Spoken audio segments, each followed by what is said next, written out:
Olá, vamos voltar no tempo para uma época em que não existia computação gráfica, sabe? O perigo que a gente via na tela era perigo de verdade. Hoje, a gente vai mergulhar na história de um filme de 1920 que levou isso a um extremo absurdo, criando uma das cenas mais arriscadas da história do cinema. E olha, mesmo um século depois, ela ainda deixa a gente sem fôlego. E é aqui que a história fica inacreditável. A grande pergunta é essa: como é que uma das maiores estrelas de cinema daquela época foi parar de verdade em cima de um bloco de gelo flutuando em um rio congelado na direção de uma cachoeira? E tudo isso no meio de uma nevasca real? Pois é isso que a gente vai desvendar agora. Bom, para a gente entender como se chegou nesse ponto, primeiro a gente precisa falar sobre o espetáculo em si. Nessa primeira parte, vamos dar uma olhada de perto nesse resgate que foi tão revolucionário que deixou o público de 1920 de queixo caído. E o que torna tudo tão impressionante é isso aqui: nada era truque. A gente está falando de uma nevasca de verdade com um frio de congelar. A estrela do filme, a Lillian Gish, fez questão de fazer a cena ela mesma, sem dublê. O resultado, ela teve um ferimento permanente na mão por causa do congelamento. Dá para imaginar a coragem dessa mulher? Esse realismo extremo não só criou uma das cenas mais icônicas do cinema, como transformou o filme num sucesso de bilheteria absurdo. Olha, um crítico da época resumiu isso de uma forma perfeita. Ele disse que a cena era uma fusão de realismo físico extremo com puro melodrama emocional. E essa é a grande sacada. O perigo que a gente vê ali era 100% real, mas o que prende a nossa atenção de verdade é todo o drama que levou a personagem até aquele momento de desespero total. Então, a gente já entendeu o quão perigosa e espetacular foi a cena. Mas por que ela estava lá, afinal? É isso que a gente vai ver agora na segunda parte. Vamos mergulhar no coração da história para entender o drama que levou nossa heroína a esse ponto de ruptura. A história toda gira em torno de Anna Moore. Pensa numa jovem do campo, super ingênua, sabe? A vida dela está prestes a ser completamente destruída por causa de uma mentira, uma enganação muito cruel.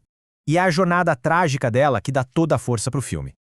A trajetória da Anna é uma tragédia clássica que a gente pode dividir em 3 atos. Primeiro, a inocência perdida. Ela cai na lábia de um cara, entra num casamento falso e depois é simplesmente abandonada à própria sorte. Depois, vem a tentativa de um novo começo. Ela consegue um emprego e até encontra um novo amor numa fazenda, mas, para isso, precisa esconder o que aconteceu. E, por fim, a condenação. Quando o segredo dela vem à tona, ela é humilhada, envergonhada e expulsa de casa, jogada bem no meio daquela tempestade de inverno brutal que quase a mata.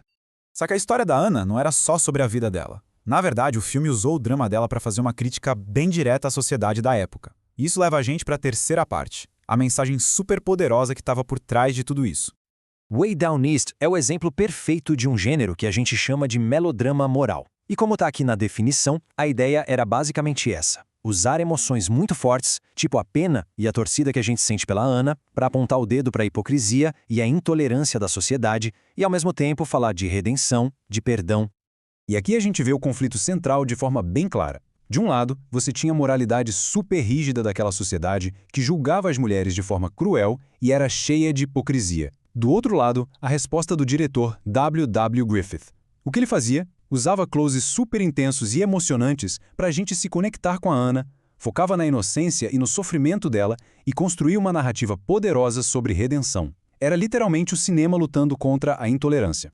É por isso que os críticos da época e de hoje não encaram o filme só como um dramalhão. Eles enxergam como um retrato poderoso e às vezes até cruel da moralidade social daquele tempo. O filme basicamente esfregou na cara da sociedade o quão duro e impiedoso era o sistema de valores deles. E tudo isso junto nos traz para a nossa parte final. Afinal, qual foi o legado que essa cena no gelo e o filme todo deixou? Como isso impactou o cinema para sempre? Então, por que a gente ainda fala desse filme mais de 100 anos depois? Simples, porque o impacto dele foi gigantesco. Ele se tornou um dos melodramas mais influentes do cinema mudo, uma verdadeira aula do estilo emocional do Griffith. E mais importante, ele estabeleceu um novo padrão, provando que era possível sim misturar um drama super íntimo e pessoal com um espetáculo de ação, de tirar o fôlego. A Lillian Gish virou o rosto do melodrama no cinema, e o filme influenciou Hollywood por décadas. No fim das contas, Way Down East mostrou o verdadeiro poder do cinema. Mostrou que dava para pegar uma crítica social pesada e um drama humano muito profundo e transformar tudo isso numa experiência visual intensa e inesquecível. Um filme que era, ao mesmo tempo, um blockbuster de ação e uma obra com uma mensagem importantíssima. E depois de tudo isso, fica uma pergunta no ar, né? Mais de um século depois, será que essa mesma fórmula, a mistura de um grande espetáculo com uma emoção genuína, ainda tem o poder de desafiar a hipocrisia e as injustiças da nossa sociedade? É algo para a gente pensar. Obrigado por acompanhar essa análise.